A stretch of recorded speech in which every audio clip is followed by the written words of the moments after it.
கோவையில் நாம் தமிழர் கட்சியின் மாற்று வேட்பாளர்களை காவலர்கள் தடுத்து நிறுத்தியதால் வாக்குவாதம் ஏற்பட்டது. கோவை நாடாளுமன்ற தொகுதிக்கு நாம் தமிழர் கட்சி கோவை மற்றும் பொள்ளாச்சி வேட்பாளர்கள் நேற்று முன்தினம் வேட்புமனு தாக்கல் செய்திருந்தனர்.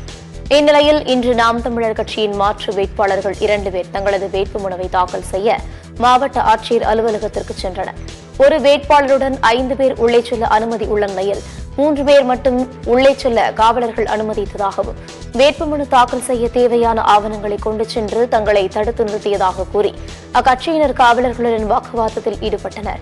இதனால் ஆட்சியர் அலுவலகம் முன்பு சிறிது நேரம் பரபரப்பு ஏற்பட்டது. சொல்லி கூப்பிட்டீங்க அங்க இருந்து அப்படிங்கிறீங்க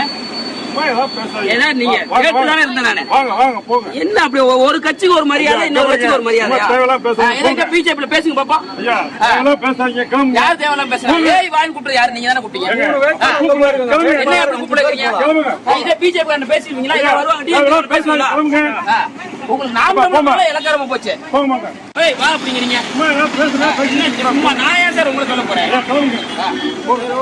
3 பேர் ஆளுக்கு ஒரு கடையில தெரியாது இல்லைங்க நான் சொல்லிட்டே எனக்கு தெரியாதுன்னு இருக்கேன். நான் 2 தடவை சொன்னேன். கேமரா இருக்காங்க சொன்னேன். தெரியாதுன்னு பேர் போலாம் இல்ல 12 பேர் போலாம் தெரியாது இல்ல வேட்பாளரோட 12 பேர் போலாம்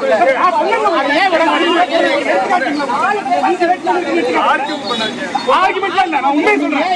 வாடா போறீங்க புடிச்சிட்டு போறீங்க எவ்வளவு நேர்மையா தேர்தல் நடத்துறாங்கன்றதை பாருங்க, எல்லாரும் பாருங்க, தயவு பாருங்க. ஒரு வேட்பாளரோட 4 பேர் வரலான்றது விதிங்க. வேட்பாளர் பிளஸ் 4 அப்படிங்கறதா ஒரு பொது விதி எல்லாத்துக்கும் இருக்கு. இன்னைக்கு வேட்புமனு தாக்கல் பண்றதுக்கு 3 வேட்பாளர் வந்திருக்காங்க. நாம் தமிழர் கட்சி சார்பா ஒரு மாற்று வேட்பாளர் வந்திருக்காங்க. வேட்பாளர்கள் 2 பேர் வந்திருக்காங்க. 12 பேர் கூட நாங்க மொத்தமா இல்ல. ஆனா இன்னைக்கு எங்களை உள்ள விட மாட்டேன்னு சொல்லிட்டு அராஜகம் பண்றாங்க. 3 வேட்பாளர் மட்டும் உள்ள போயிருக்காங்க. காவல்துறை கேட்டா எங்களை அனுமதிக்க முடியாதுன்னு சொல்றாங்க. இந்த மனு இல்லாம எப்படி வேட்புமனு தாக்கல் பண்ண முடியும்னு எங்களுக்கு தெரியலைங்க. வேட்பாளரே வரல, திமுக வேட்பாளரே வரல.